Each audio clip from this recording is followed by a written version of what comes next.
जो वूटॉन cricket club से receive हुए। अब ये एफआईआर दर्ज थी, पिछले कई माह से खान साहब अदालती कार्रवाई को ताखीर का शिकार कर रहे हैं, कभी एक बहाना कभी दूसरा बहाना, और उनकी कोशिश ये थी कि अदालती कार्रवाई आगे ना चल पाए। जैसे ही अदालत जो है वो फैसला सुनाने लगी तो इन्होंने इस्लामाबाद हाई कोर्ट से रुजू किया, वहां से एक ऑर्डर आ गया, वो फैसला रुक गया 22 तारीख तक। दूसरी जो बेल है एंटी टेररिस्ट कोर्ट की, वो खारिज हो चुकी है, और उसके खारिज होने के बाद अभी तक इमरान नियाजी साहब लाहौर हाई कोर्ट से ये तवक्को रखते हैं कि उनकी जो हाजिरी है या अटेंडेंस है, जो कि किसी भी प्रोटेक्टिव बेल के लिए आपकी हाजिरी अटेंडेंस वहां होना जरूरी होता है, उनकी तवक्को ये है कि अदालतें चल के जमान पार्क आएं और वहां आके उनकी हाजिरी लगाई जाए और जमान पार्क में ही अदालती कार्रवाई जो है वो चले। मैं हैरान हूं कि 5 बार अदालती कार्रवाई मुलतवी हो चुकी, इस इंतजार में कि बादशाह सलामत चल के तशरीफ लाएंगे। उनको सहूलत दी गई, आप अगर चल नहीं सकते, हालांकि वो चल सकते हैं, वो स्ट्रेचर पे आ जाएं, वो एम्बुलेंस पे आ जाए, ये बातें भी की गई, मगर अब दोबारा 2:30 बजे तक समाअत को मुलतवी किया गया है। तो ये सहूलत हर किसी को तो मुयसर नहीं है। आपका मेरे जैसा पिटिशनर होगा तो वो स्ट्रेचर पे भी अदालत आएगा, वो एम्बुलेंस में भी अदालत जाएगा, अदालत तो जाना पड़ेगा अगर बेल अप्लाई करनी है। और दूसरा ये है कि जो इस वक्त मेडिकल रिपोर्ट्स की बातें चल रही हैं, ये अल्लाह ताला का करना है। ये मजाक उड़ाते थे मेडिकल रिपोर्टें अदालतों में जमा कराने के प्रोसेस के हवाले से, ये ताने कसते थे। आज समझ नहीं आ रही कि मेडिकल रिपोर्ट किससे लिखवाएं, कौन ऐसी मेडिकल रिपोर्ट जमा कराए कि खान साहब बिल्कुल बिस्तर पे हैं, वो एक टांग नीचे नहीं लगा सकते, वो चल नहीं सकते, वो उठ नहीं सकते, वो बैठ नहीं सकते। इस तरह की मेडिकल रिपोर्ट दरकार है। तो मेरा ख्याल है तहरीक इंसाफ को एक अखबार में इश्तहार दे देना चाहिए कि डॉक्टर रिक्वायर्ड है जो खान साहब की जाली मेडिकल रिपोर्ट लिख दे कि ये बाकी सब कामों के लिए फिट हैं, बाकी सारे काम चल रहे हैं, घंटों घंटों मीटिंग्स भी हो रही हैं, टांग को टांग पे रख के हिलाया भी जा रहा है। ऑनरेबल कोर्ट नोटिस ले कि एक वीडियो मौजूद है जिसमें खान साहब का एक अजीज उनके कान में कह रहे हैं टांग मत हिलाएं, कैमरा ऑन है। उन्हें कहा जा रहा है कि आप टांग हिला रहे हैं बड़ी फरावानी के साथ, इस टांग को मत हिलाइए, कैमरा चल रहा है, लोग देख लेंगे। ये कौन सी टांग है जो 4 महीने में ठीक नहीं हो रही? और अगर अदालत में आपने दरखास्त दी है जमानत की तो मेहरबानी करके अदालत में पेश हो। यह सहूलत नहीं हो सकती कि आप अदालत की कार्रवाई को 6 बार मुलतवी करवाएं और मुलतवी करवाने के बावजूद आप अदालत में पेश ना हो। इनको आदत पड़ गई है घर बैठे रिलीफ लेने की, लोग ये बात कर रहे हैं। इसका मकसद क्या है? जेल भरो तहरीक। जेल भरो तहरीक का एक नारा लगाया गया और कहा गया हम जेलें भरने जा रहे हैं। जेल भरो तहरीक की हालत यह है और इनकी मुनाफिकत की यह इंतहा है कि जेल भरो तहरीक कहने वाले कल 2 अदालतों में मिन्नत तरला कर रहे थे कि हमारी बेल की जो कैंसलेशन है, जो जमानत खारिज होने जा रही है, इसको रोका जाए। यह तरला मिन्नत तहरीक जरूर हो सकती है। असल में इसका आगाज हुआ था गोगी बचाओ मार्च से और गोगी बचाओ तहरीक से। गोगी बचाओ तहरीक और गोगी बचाओ मार्च जो था वो तरला मिन्नत तहरीक में तब्दील हो चुका और अब तरले लिए जा रहे हैं, मिन्नतें की जा रही हैं कि हमें घर से भी ना आना पड़े और हमें बैठे बिठाए जो है वो कोर्ट जमानत दे दे। ये है मुनाफिकत की इंतहा। अगर आपने ये करना होता, जेल भरो तहरीक का जो ऐलान किया था उस पर अमल दरामद, तो फिर इस तरह रोंद ना मारी जाती, इस तरह रोया ना जाता, इस तरह तरले मिन्नत ना किए जाते कि जी हमें अदालतों में मत बुलाएं, हम अदालतों में नहीं आ सकते, हम बहुत बीमार हैं। आपको शहबाज शरीफ साहब की कमर तो बड़ी याद आती थी, वो बड़े अरसा से उस आर्जे में मुब्तला थे। तब तो आप बख्तरबंद गाड़ियां भिजवाते थे और उनको बंद करवा के एमआरआई के लिए भी बख्तरबंद गाड़ी में भेजते थे। आज जब आपकी बारी आई है और आप हट्टे कट्टे हैं, बिल्कुल सेहतमंद हैं, मगर अदालतों का नाम सुनते ही आपकी कांपें टांग जाती हैं, अदालतों का नाम सुनते ही आप इस्तिस्ना की दरखास्त करते हैं। राना साहब एक सेकंड प्लीज। आप अदालतों का नाम सुनते ही आप इस्तिस्ना की दरखास्तें देना शुरू कर देते हैं। तो ये किस किस्म की मुनाफकत है कि जेल भरो तेरी की खवातीन से हल्फ लिया जा रहा है, हाथ खड़ा करके, लाइन में खड़ा करके, हम जेल भरेंगे। ये होती है शक्लें जेल भरने वाली कि जो अदालत में पेश नहीं हो सकते। इसके पीछे एक पूरी स्कीम है। जो ये तरला मिन्नत तहरीक शुरू हुई है ना, जेल भरो, तो खैर एक नारा ही है। जिस तरह इन्होंने कहा अमेरिका ने हमारी हुकूमत उल्टाई, फॉरेन कंस्पिरेसी, पूरी कौम ने इनके पीछे लग के स्टिकर लगा लिए। इनके जो है ना, इनके अपने फॉलोअर जो हैं, उन्होंने स्टिकर लगा लिए एब्सोल्युटली नॉट, क्या हम कोई गुलाम हैं कि बांध जाएं। अब मुझे बताएं उन स्टिकरों का क्या करना है। क्या वो स्टिकर उतार लिए जाएं? क्या उसकी जगह आपकी शक्ल और मुनाफिक खान का स्टिकर लगा लिया जाए? क्या किया जाए? साइफर लहराया गया, ये एक बड़ी अहम बात है। पाकिस्तान के फॉरेन रिलेशंस को डैमेज करने की कोशिश की गई, पाकिस्तान के बैनुल अक़वामी सतह पे ताल्लुकात को मुतासर करने की कोशिश की गई अपने सियासी बयानिए की खातिर। साइफर लहराया और कहा अमरीकी साजिश है। आज कह रहे हैं नहीं, ये जनरल बाजवा की साजिश थी, वो सुपर किंग थे। ओ भाई, आप तो कहते थे मैं बड़ा ताकतवर हूं, कभी अमेरिका है कभी जनरल बाजवा है, तो आप सियासत से दस्तबरदार क्यों नहीं हो जाते?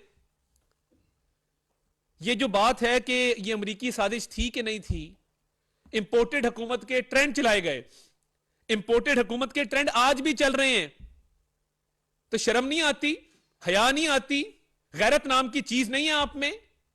आपसे बड़ा मुनाफिक पाकिस्तान की सियासत में नहीं पैदा हुआ कि या हम कोई गुलाम है। हां, तुम गुलाम हो, तुम्हारे से बड़ा पैसे का गुलाम कोई नहीं है, तुम्हारे से बड़ा मुनाफिक कोई नहीं है जो लूटमार की है। अब मसला क्या है? अमरीकी बयानिया तो साइड पे हो गया ना, कि वो क्या हम कोई गुलाम है, दफन हो गया, मर मिट गया बयानिया। अब बाजवा साहब को टारगेट कर रहे हैं क्योंकि इनकी फितरत है कि जो एहसान करे उसको ये अपने शर से ही दो चार करते हैं। जिंदगी में जिस शख्स ने इस पे रत्ती बराबर भी एहसान किया है, वो अभी मुड़ा नहीं तो इसने उसकी पीठ में छुरा घोंपा है। जहांगीर खान तरीन को देख लें, अलीम खान को देखें, जनरल बाजवा को देख लें, ये ना खत्म होने वाली फहरिस्त है। ये मोहसिन कुश है, ये एहसान फरामोश है। कल नईमुल हक की बरसी थी, एक सियासी वर्कर के तौर पे मैं बड़ी उनकी इज्जत करता हूं। ये 30 साल की रफाकत, उसके जनाजे पे जाना गवारा नहीं किया। ये इस तरह का घटिया आदमी है। तो अब क्या हो रहा है? अमेरिकी साजिश खत्म, एब्सोल्युटली नॉट खत्म। क्या हम कोई गुलाम है कि स्टिकर उतार लो? और अब टांग का बहाना करके झूठी मेडिकल रिपोर्ट बनी गाला से इन्होंने पहले कोशिश की बनाने की पिछले दौर में।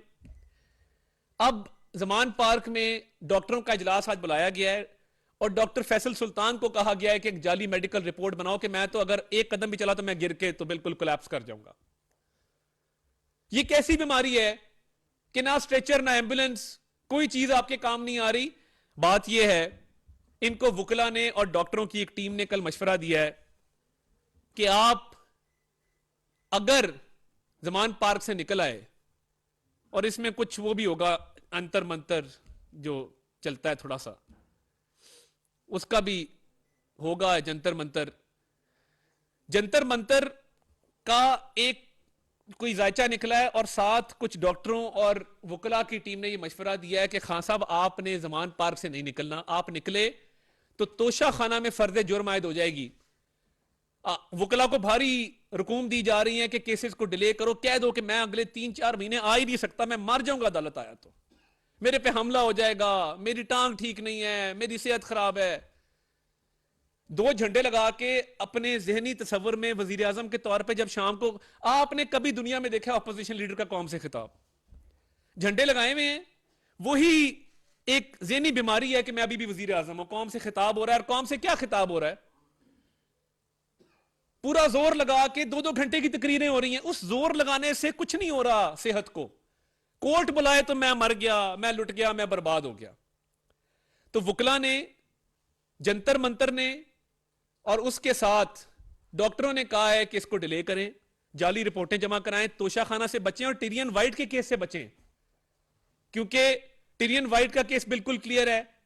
अभी जमाइमा साहिबा के साथ उनकी तस्वीर थी, बेटी के तौर पे लिखा गया, आर्टिकल भी आया, किसी ने डिनाई नहीं किया, कोई बात नहीं। और ये कानूनी बहस है टिरियन वाइट वाली कि कोई असासा आप छुपाएं, बच्चे छुपाएं, जायदाद छुपाएं, आपको जवाब देना पड़ेगा, डिस्क्वालिफिकेशन बनती है।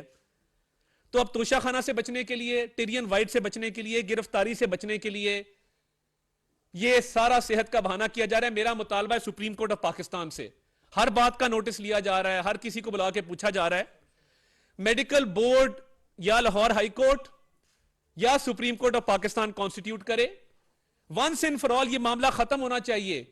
और मेडिकल बोर्ड में सरकारी डॉक्टर भी हों, प्राइवेट डॉक्टर भी हों, पाकिस्तान के बेहतरीन जो तिब्बी माहिरीन हैं उन पर मुश्तमिल ये मेडिकल बोर्ड बनाया जाए और बताया जाए कि खान साहब की सेहत कैसी है और क्या सेहत इतनी खराब वाकई है कि वो अदालत नहीं जा सकते और इन केसेस को ताखीर का शिकार कर रहे हैं। तो क्या ये जायज है? ये इतना बुज़दिल आदमी है, इतना डरपोक आदमी है कि कल जेल के खौफ से सुना है कि थोड़े से आंसू भी निकल आए। ये भी रिपोर्ट्स आ रही हैं कि मैंने जेल नहीं जाना। जेल भरो तहरीक अवाम के सामने, अमरीकी साजिश अवाम के सामने, पीछे जाके मुनाफकत। और अब ये मेडिकल बोर्ड, मेरी रिक्वेस्ट होगी कि अदालत इसका हुक्म दे। 6 दफा कार्रवाई अगर मुलतवी की है तो मेरी मोअज़्ज़ज़ अदालत से ये मुद्दबाना गुजारिश है कि आप एक मेडिकल बोर्ड तश्कील दे दें कि वो अदालत आने के काबिल हैं कि नहीं। ये दूध का दूध, पानी का पानी हो जाएगा। और ये जो बहाना बनाया जा रहा है करप्शन के केसेस से बचने का, टिरियन वाइट में डिस्क्वालिफिकेशन से बचने का, बदउनवानियों से बचने का, जो इन्होंने की हैं, जो इनके काले करतूत हैं, ये सारा खुल के सामने आ जाएगा अगर मेडिकल बोर्ड बन गया। क्योंकि किसी आम पाकिस्तानी को यह रियायत नहीं है कि अदालती कार्रवाई उसके लिए भी 6 दफा मुअत्तल नहीं होती। बूटे, बशीर और अहमद के लिए नहीं होती। आम पिटिशनर जो बेचारे राहदारियों में खड़े होते हैं पूरा पूरा दिन, उनके लिए नहीं होती। इस लाडले के लिए, क्योंकि ये लोगों को गालम गलोच करता है, सोशल मीडिया पे कैंपेनें चलाता है, इसलिए इसको ये रियायत हासिल है कि ये कोर्टों में भी पेश ना हो, ये रियायतें भी मांगे। और इसका बिल्कुल ये दिल है कि अदालतें चल के जमान पार काएं और उसको क्लीन चिट ट्रे में रख के दें कि ये लें खान साहब, आप बीमार भी हैं, आप मस्कीन भी हैं, आप बेगुनाह भी हैं, ये लें, ये तमाम कोर्ट के ऑर्डर्स हैं, ये आप ले लें। इस तरह कब तक मामला चलेगा? मेडिकल बोर्ड तश्कील दिया जाए, सच्ची और हकायक पे मबनी मेडिकल रिपोर्ट कोर्ट में पेश की जाए और बाकी ट्रायल को चलाया जाए। अगर मियां नवाज शरीफ का ट्रायल रोजाना की बुनियादों पे चल सकता है तो तोशाखाना का ट्रायल जल्दी क्यों नहीं चलता? उसमें महीने महीने की डेट क्यों ली जाती है? अगर सुप्रीम कोर्ट की तरफ से बेटे से तनख्वाह ना लेने पे वजीर आजम को निकाला गया तो ये बेटी वाले केस में 1 मार्च की डेट क्यों है? ये हर हफ्ते केस क्यों नहीं लगता? इसमें जवाब क्यों नहीं जमा कराया जाता? क्यों नहीं जवाब मांगा जाता? तो ये मेडिकल बोर्ड बनेगा तो तब इंसाफ होगा। जब तक मेडिकल बोर्ड नहीं बनेगा ये झूठी रिपोर्टें बनाएगा, ये बहानों के पीछे छुपेगा और ये राह फरार इख्तियार करेगा। बहुत सारी बातें सोशल मीडिया पे देखा कि chief justice Lahore high court के खिलाफ एक ट्रेंड चलाया गया PMLN की सोशल मीडिया की तरफ से, उस पर कोई कार्रवाई नजर नहीं आती, इसकी क्या वजह है? दूसरा ये कि कार्रवाई होनी चाहिए chief justice Lahore high court के खिलाफ, अगर आप समझते हैं, आपका अगर ये ख्याल है। नहीं, अच्छा, जो कैंपेन चला, अच्छा, जो कैंपेन चलाया, मैं कहा शायद आप कह रहे हैं वो दमाद की वजह से। अच्छा अच्छा अच्छा अच्छा अच्छा, मैं उलट समझ गया था वो। अच्छा सॉरी। तो वो देखे ना, बात ये है, अब लोग ये कहते हैं कि एक सिटिंग PTI का मिनिस्टर है, उसने सरकारी खर्च से कई करोड़ रुपए लगा के सरकारी घर की ताज़ीनो आराइश की। ताज़ीनो आराइश करने के बाद सुनने में ये आया है, और अगर मैं गलत हूं तो मैं ये वापस ले लूंगा, कोई बात नहीं, कि बहुत सारे जज साहबान को खाने पे इनवाइट किया गया और PTI के सिटिंग मिनिस्टर के घर पे जज साहबान की बहुत बड़ी तादाद ने शिरकत की। ये नहीं होना चाहिए, ये बिल्कुल नहीं होना चाहिए। और अगर ऐसा है और आप कार्रवाई में दूसरी तरफ ले गया था तो देखिए ये मुनासिब नहीं है। अगर ऐसा होगा तो इंसाफ पे सवालिया निशान उठेंगे। तो ये आप इसको वेरीफाई कर लें, इस खाने को, क्या ये खाना हुआ PTI के मिनिस्टर के घर पे? क्या लोगों को इनवाइट किया गया? जी जी, तो इसको ये अब मेडिकल बोर्ड बनाने का कह रहे हैं, किन से ये कहा जा रहा है आपकी? मैं चीज देखिए, मैं चीज पाकिस्तान को भी ये कह रहा हूं, मगर इस वक्त जो बात रेलेवेंट है वो ये है कि लाहौर हाई कोर्ट का एक डिविजनल बेंच समाअत कर रहा है, वो क्यों नहीं अहकाम देते मेडिकल बोर्ड बनाने के? 6 दफा समाज जो मुलतवी की है, ये पंचायत तो नहीं है, हर किसी के लिए एक कानून है जिसने फॉलो होना है। तो आप मेहरबानी करें, मेहरबानी करके मेडिकल बोर्ड बना दें और पता लग जाए कि सेहत इस काबिल है, वरना जमानत आप खारिज करें। अच्छा जी, इसी में ये बताइएगा कि क्या इसमें आप अर्ली हेयरिंग की दरखास्त नहीं दे सकते, जिसमें इस्लामाबाद हाई कोर्ट में जो केस चल रहा है? इस्लामाबाद हाई कोर्ट में हम पार्टी नहीं है, उसमें एक प्राइवेट पिटिशनर है टिरियन वाइट केस में। तोशा खाना की जो कंप्लेंट है ईसीपी की, उसमें हमने पार्टी बनने की दरखास्त दी थी, वो मंजूर नहीं हुई। वहां पे election commission of Pakistan complainant है, तो उनके वकला जरूर दरखास्त दे सकते हैं अर्ली हियरिंग की। मगर बात यह है, अर्ली हियरिंग की तो दरखास्त तब दी जाए जब दूसरी पार्टी अवेलेबल हो। उनका वकील कभी कहता है मेरे दांत में दर्द है, कभी मैं एक हफ्ता पाकिस्तान में नहीं हूं। अभी भी अब 22 तारीख ले गए हैं, उसमें 1 तारीख ले गए हैं टिरियन वाइट में। तो ये इस तरह तो अगर केसेस चले तो ये तो किसी मंतकी अंजाम तक नहीं पहुंचेंगे। और कल देखे ना, 2 बेलें खारिज होने जा रही थी, लग रहा था मुल्क में क़यामत आ गई है। एक पिटिशन इधर जा रही है, एक उधर जा रही है, तो भाई किधर गया? जेल भरो, हिम्मत करनी थी ना, कल भरनी थी जेल। कल अपने साथियों के साथ जमान पार्क से निकलते लाहौर सेंट्रल, मेरा तो ख्याल ये था, जो मेरे जहन में बाकायदा एक मैंने उसकी तस्वीर कशी की अपने जहन में, कि जेल भरो तहरीक का ऐलान हुआ है, खान साहब गाड़ी में बैठे हैं, सैकड़ों उनके फॉलोअर साथ हैं, और लाहौर डिस्ट्रिक्ट जेल का दरवाजा खटखटा रहे हैं, हमें गिरफ्तार करो, हमें गिरफ्तार करो। जेलर कह रहा है जी केस कोई नहीं है, अभी कन्विक्शन आपकी नहीं हुई, आप डिस्क्वालीफाई नहीं हुए, मगर वो बजिद हैं कि मैं यहां से नहीं उठूंगा जब तक मुझे गिरफ्तार नहीं किया जाएगा। तो जेल भरो भी वैसे ही है जैसे अमरीकी साजिश है। आपका जो रियासत बचाओ सियासत नहीं, ये बयानिया आपको काफी सेटबैक दे रहा है। इमरान खान पे कैसेस भी हैं, लेकिन इसके बावजूद वो पॉपुलैरिटी ले रहे हैं। कल जो है पेट्रोल डीजल की प्राइसेस बढ़ी, ये इलेक्शन का साल है, तो कोई रिलीफ प्रोवाइड करने का आपका इरादा है? देखिए बात यह है कि हम नहीं गए थे IMF के पास, इमरान न्याजी साहब गए थे, ये बात ऑन रिकॉर्ड है। अब उन्होंने जो तबाह हाल मईशत छोड़ी, देखिए हम तो वो पाकिस्तान छोड़ के गए थे जिसमें कराची से लाहौर मोटरवे बन रही थी, 16,000 मेगावाट बिजली लग रही थी, स्कूल कॉलेज अस्पताल यूनिवर्सिटियां पुल सड़कें बन रहे थे, जिंदगी बहुत बेहतर थी। 4 साल में एक निकम्मा आदमी जिसने तर्जमानों के इजलास के अलावा एक ईंट नहीं लगाई, वो मईशत को तबाह कर गया। IMF के पास नहीं जाऊंगा, खुदकुशी कर लूंगा। अल्लाह करे कोई खुदकुशी ना करे, मगर IMF की नेगोशिएशंस को सियासत का शिकार किसने किया? 4 वज़राए खजाना किसने तब्दील किए? आज हम मलबा उठा रहे हैं, ये हमारी कौमी जिम्मेदारी, उठाएंगे। मुश्किल फैसले हैं, करने पड़े करेंगे, क्योंकि इस मुल्क को बचाना है। इस मुल्क की खातिर जो सियासी कैपिटल है या जो एक पॉलिटिकल हमने गेन्स किए थे, अगर वो लूज होने करेंगे, ये किसी ने ये काम करना है। और अगर हम नहीं कर सके तो ये कोई नहीं कर सकेगा, और टीम मौजूद ही कोई नहीं है। इनकी टीम को आपने आजमा के देख लिया, 4 साल क्या किया?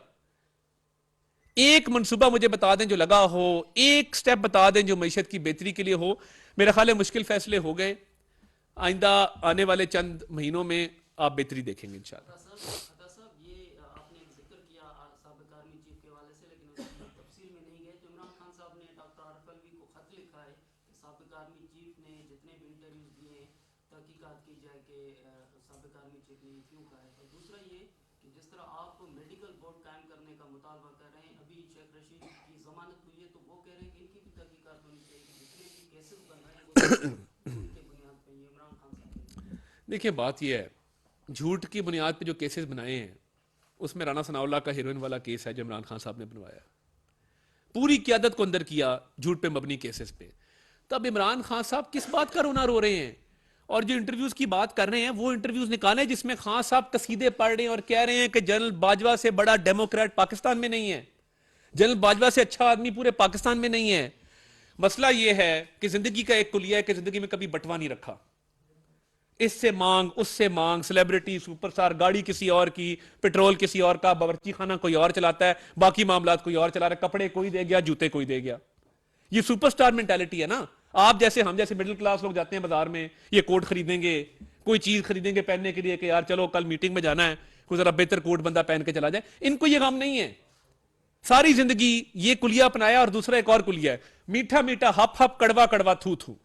आप मेरे दोस्त ने मुश्किल में आए तो मैंने कहा चलो यार मुश्किल में आया, इसका नंबर ब्लॉक कर दो। जावेद साहब को दोस्त बना लो। जावेद साहब मुश्किल में आए हैं, इनको ब्लॉक करके अगला तू ना सही और ना सही कोई और सही। बहुत शुक्रिया। वज़ीर आज़म के मुआवने